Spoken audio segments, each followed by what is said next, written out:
Բարև ժողովուրդ, սորվա հերթն է հասավ ֆնջարով ճաշի, բայց դե մեր կողքին մի զատելա տեռա վշկրացինք, ոչ թե սարքին ֆնջարով ճաշ։ Բայց դե ոչինչ, դուք մտիկ արեք, տեսեք ինչ եմ արել, ինչ չեմ արել։ Դե քնեցինք։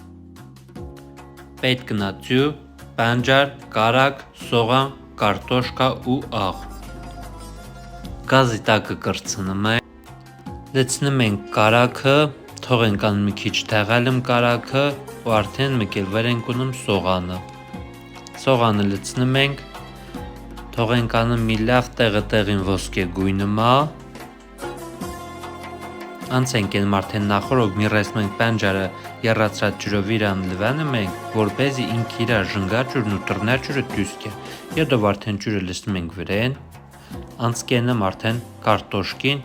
պետք է խուրդա կտորենք, բայց ես եկա եմ կտորում մեծ, դետա արդեն տնում ենք։ Վրեն արդեն ճաշի սաղ եմ լցնեմ, անցենք ենեմ ծվին, ծյուն կոտրեմ, սկսեմ ծյուն խառնիլը, լավ հարում ենք ծյուն, եդով լցնում ենք ճաշի վրեն, մի հատ ընդհանուր ճաշը խառնեմ ու արդեն ճաշը մեր պատրաստ է։